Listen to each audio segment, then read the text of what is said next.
Hello, everyone. It is 11:30 Central, so we will get started.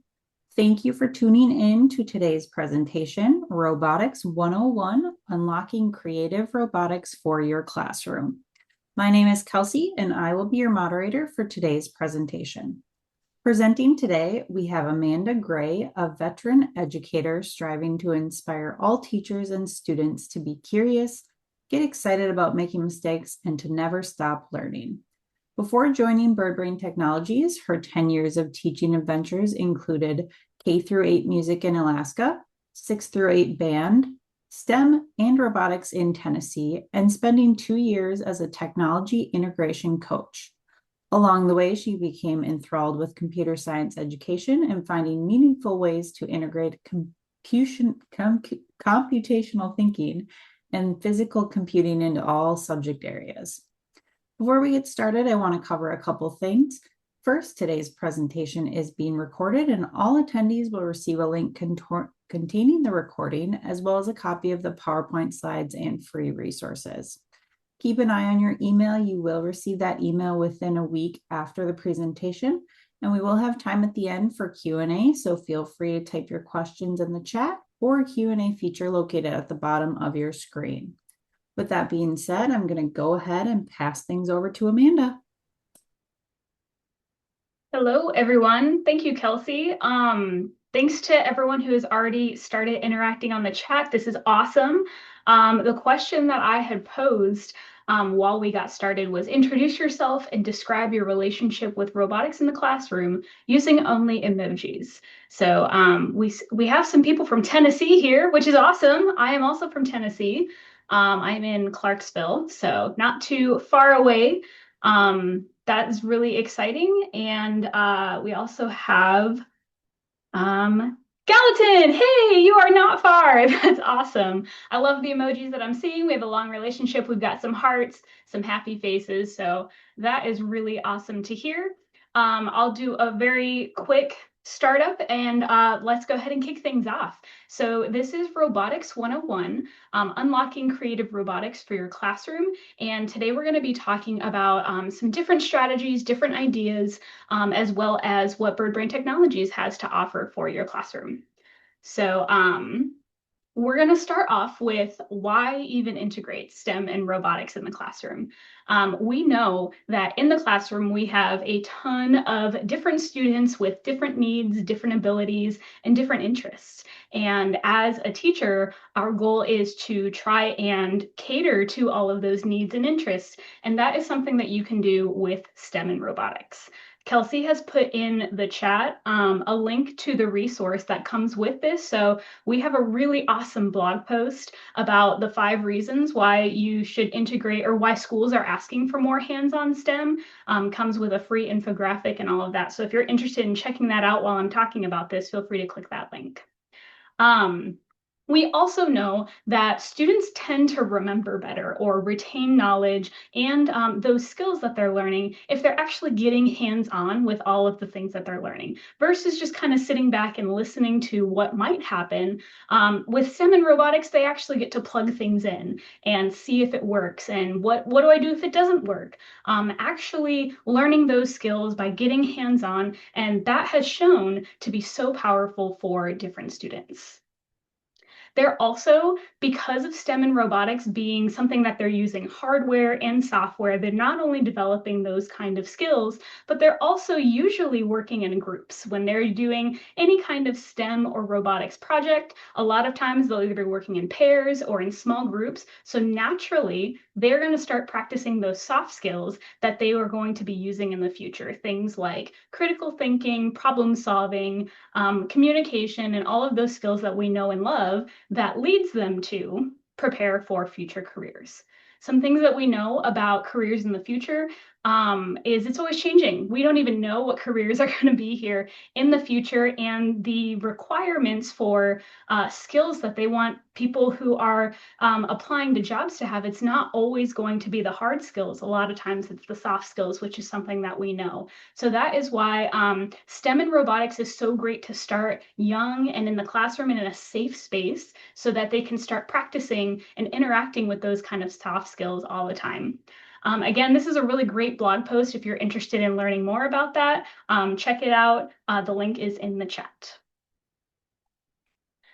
Next, I want to talk about actual classroom strategies that you could implement for this. So the first one is near and dear to the bird brain family, and that is making learning personally meaningful. So that means having the students build something or create something that is exciting to them. So an example that we have here is how you could do a project on chemical reactions, and typically, they might be interacting with some textiles or maybe doing some worksheets or something, and that could be really great for some learners. But for other learners, it might be more helpful to do something like build a robot that demonstrates the chemical reactions. And that will take that learning to a whole new level and might even reach some students who have maybe that is not as interesting of a topic to them now has become something exciting and engaging. Also, with bringing challenging concepts to life, same kind of situation. I'm going to use graphing linear equations as an example for this one. Maybe you have students who are really struggling with math, and graphing linear equations is just not a concept that they are grasping. Maybe they could have a whole new experience with it if they are using something like the Finch robot to model graphing linear equations. Meeting students at their skill level. And this is one that's really important and something that you can do with STEM and robotics, which is you can have students working on the same concept and the same project, but at their level. So maybe you have a group of students who have a little bit more scaffolding or want to focus on a more basic build. At the same time, you might have a group of students who are ready to go with this complex robot and complex ideas. They're still working on the same project, they're learning the same kind of concepts, but you're catering to their levels and their abilities. The last one I feel like is really important. As teachers, we are the ones who want to create a learning environment for the students that fosters this kind of project-based learning, the real world skills. We want them to be able to practice this. And I really think that this comes from the teacher. So you are the one that is setting up, what does this look like in the classroom? How am I modeling these communication skills? What kind of environment do I set up? If they make mistakes, do we talk about them and encourage them? Or are mistakes something scary that we don't want to have happen in my classroom, right? So as a teacher, it is so important to create those opportunities for the students and build a classroom environment that will allow them to feel comfortable practicing these skills in a safe place. Before I move on, do we have any questions, any insights, feedback? I know we have some great teachers here in the webinar right now. Do you guys have any thoughts, anything that you have experienced in the classroom? You're all muted. Yes, so go ahead and use the chat. Chat is going to be perfect. I have the chat open right in front of me and ready to read.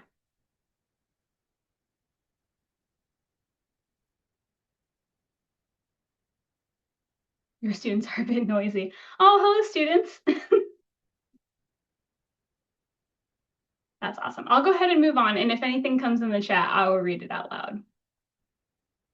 This next portion is, I'm going to call it unsolicited teaching tips from a former STEM teacher. This is not anything that is in a study or anything like that, but is personally things that have helped me in the classroom as I was teaching STEM, some things that I felt really helped me be successful that I wanted to share here with you guys. Tammy says, this is my first year as a STEM teacher, so any ideas are welcome, and I'm still getting my feet wet. Tammy, congratulations. STEM is fabulous. I'm so excited. I hope you are loving it. So many awesome opportunities and fun things that you get to do. I hope you're having a blast. I've taught robotics to adults, but here to learn how to teach it to kids. I love that. That's awesome. I hope some of these teaching tips that I share with you in just a second are going to be helpful. Just having kids get their hands on robots and creating with them really makes the learning stick. It totally does. I agree with that. Amazing. Thank you guys for participating. So the first thing that I would always do as a teacher is to consider the timing when I was going to do an activity with students. And honestly, I would do the entire project by myself, and I would sit there with my phone and time how long it took me to do it. And then I would go, okay, so this took me about 20 minutes to complete on my own. I'm going to give the kids 40 minutes to do it. And that is just like, that is something that helped me. I would double or maybe triple the amount of time that I thought it would take to get a lesson done, because sometimes there are really awesome conversations or things take longer than it is expected, or there's a fire drill and you were not ready for that and that did not factor into your timing. So I always try and consider the timing when I want to start an activity with the students. STEM is wonderful. I just finished making little bot and need to work on coding for it. I love it. I have one back here. So that's amazing. I love, love, love.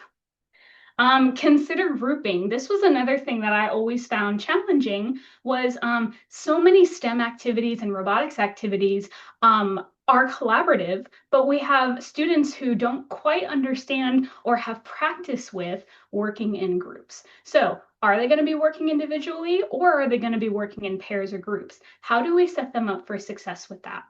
I found it helpful to assign roles or have them pick roles. So that way everybody had some way to contribute to the project and they knew, hey, this was my role, that's their role. I shouldn't be doing what they're doing because we have our own jobs here.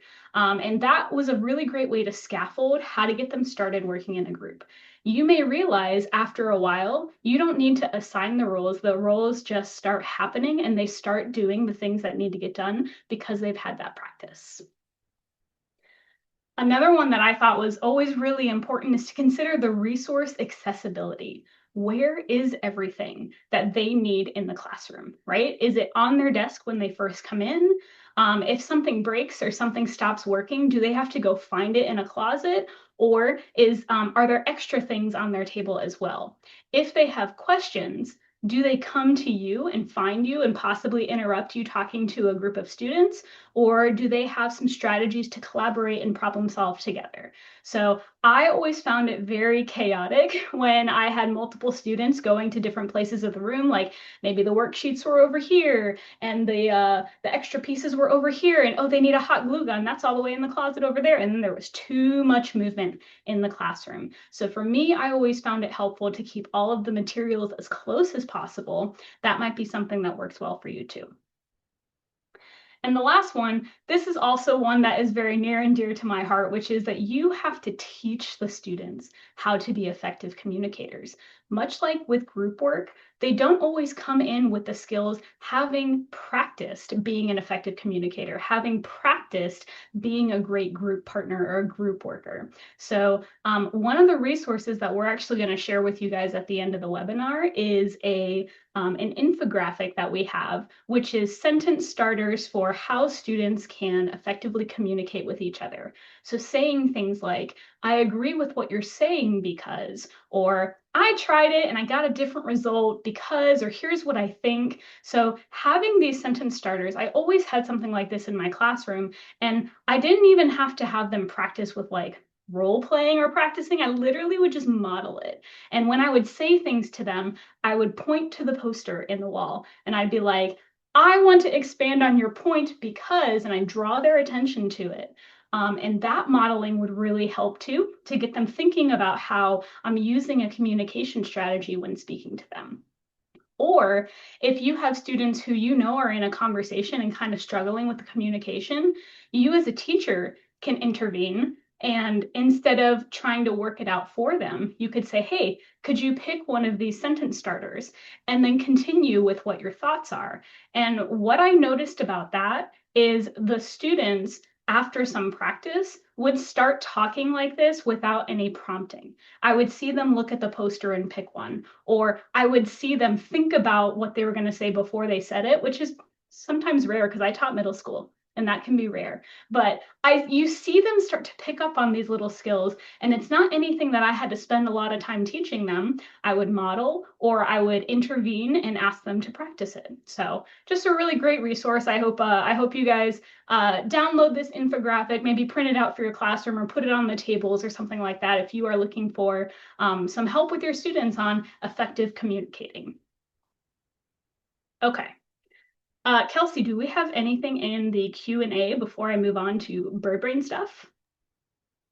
No, we do not. All right. Sounds good. Again, if anybody has thoughts or questions, please feel free to hop in the Q&A or hop in the chat. Happy to pause and answer them. I also used to joke that I taught middle school, so no interruptions will bother me. I'm used to it. It's okay. All right, so let's move on to BirdBrain and how can we support this in your classroom? We're getting this, yes. So this will come in the form of a blog. So we'll put everything, the webinar recording, the infographic, the slides, all of it in a blog and send it to you in that email afterwards so that you'll have all the resources. You'll have all of it at the end. Great question. Here at BirdBrain Technologies, our mission is to inspire deep and joyful hands-on learning in all students. So we provide learning tools that are going to be great for STEM, robotics, and computer science in any classroom.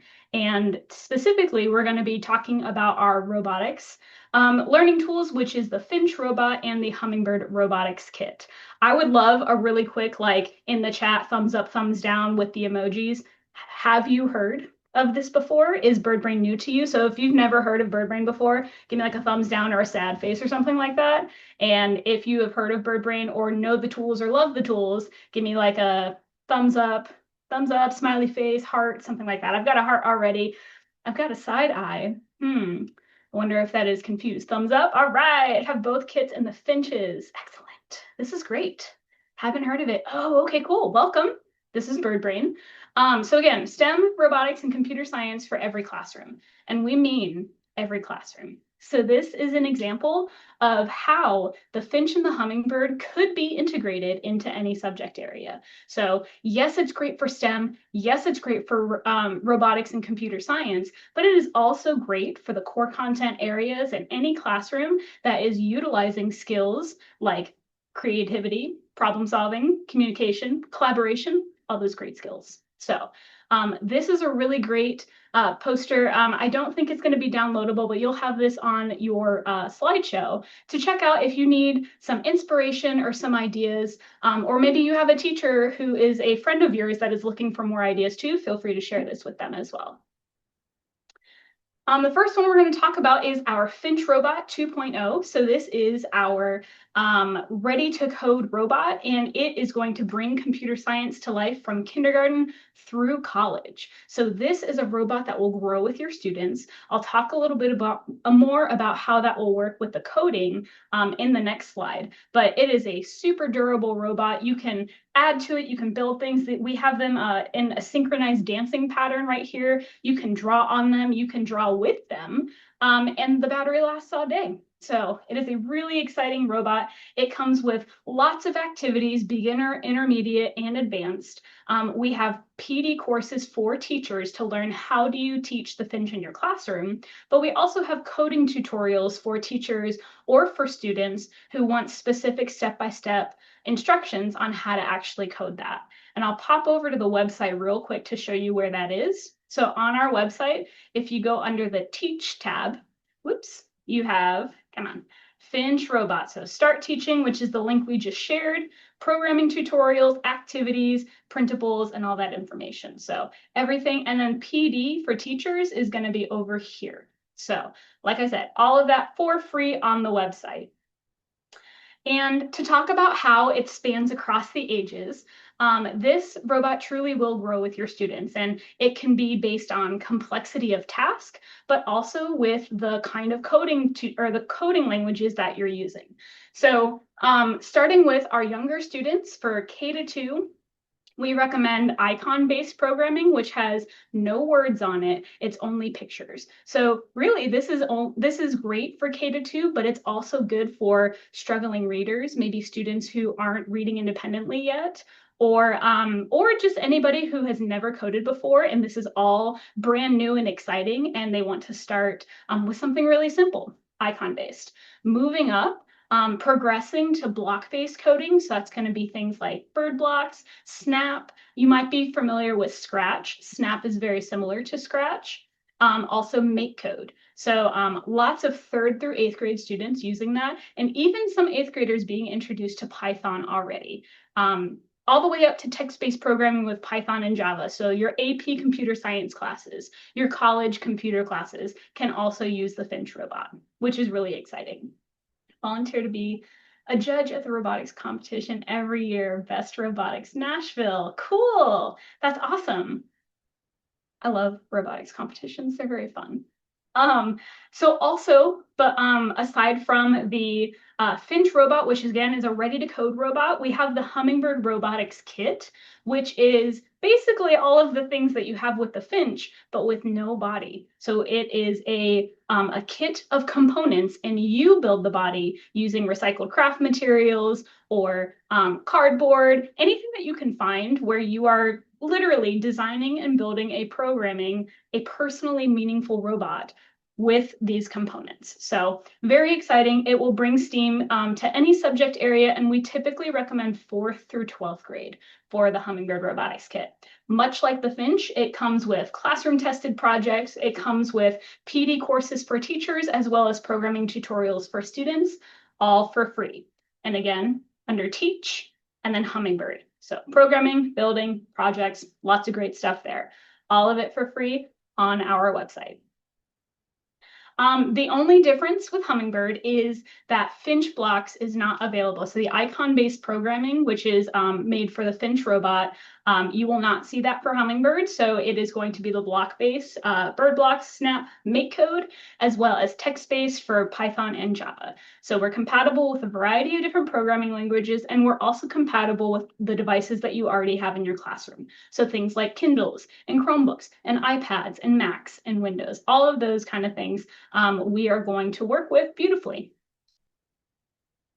So as we start to wrap things up here, my question is, and I think we'll be able to get 2 different kinds of questions here. How might you integrate robotics into your classroom? So go ahead and answer that one in the chat. Or if you already, I know we have a couple people who already integrate. So if you already integrate robotics in the classroom, can you either tell us what you do or share a tip for the teachers who are just learning? You pick. And I will read off the chat as they come in. How might you integrate, or how do you integrate?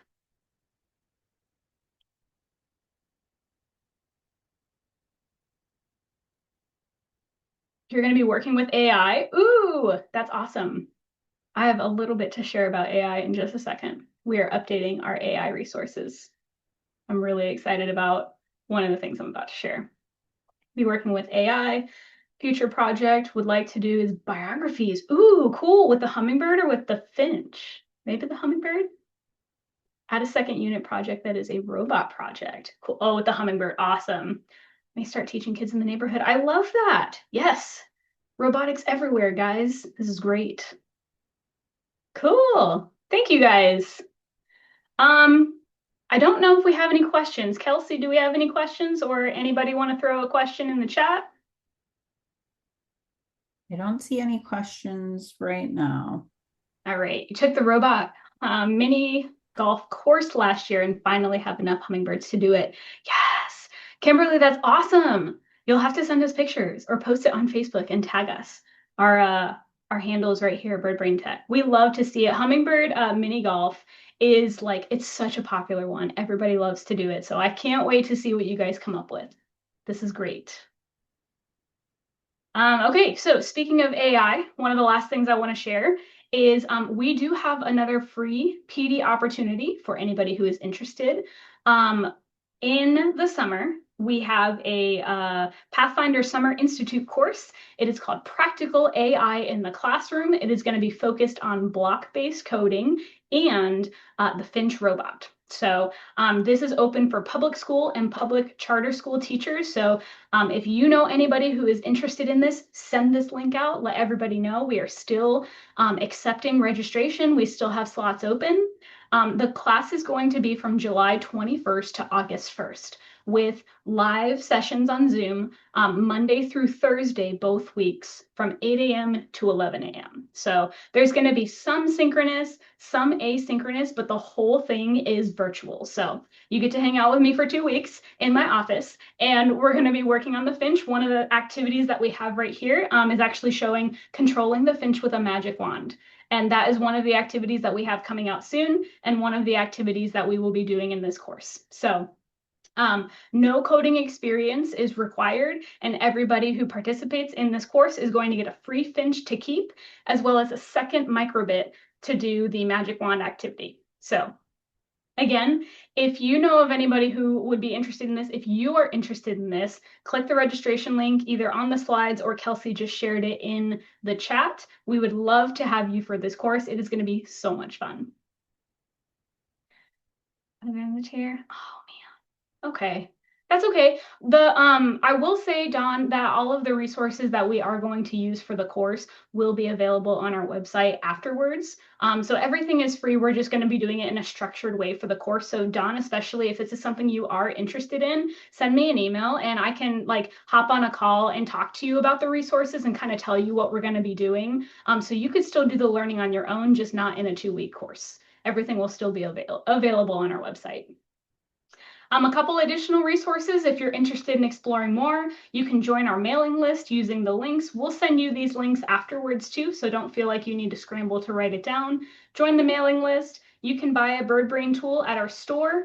And we're actually going to have a code at the end that if you are interested in a demo, you could request that as well. We do 30-day demos of all of our products. So borrow one for 30 days, see if you love it as much as we do.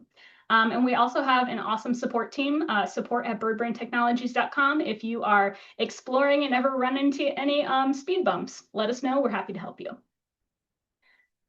And we've done it. We've made it to the last slide. Let's connect. So if you are interested in connecting with somebody on the Bird Brain team, either about purchasing, about demos, about quotes or anything like that, go ahead and scan that QR code. And fill out the information and we will get in contact with you. So again, quotes, demos, purchase, questions, anything like that. We also have the link in the chat. If you don't want to scan the QR code, Kelsey threw that link right in the chat so you can fill out that form there. But otherwise, that is all I have. Thank you all so much for joining today. I'm so excited about this session. Robotics 101 is a session that we are using in multiple conferences this year. So it just made sense to put it in a webinar as well. So short and sweet, really excited. Thanks for joining me on your lunchtime today. And that is all we have for you. Have a wonderful day. Kelsey, do you have anything else that you want to share? No, that'll be it. All right. Thank you so much, everyone.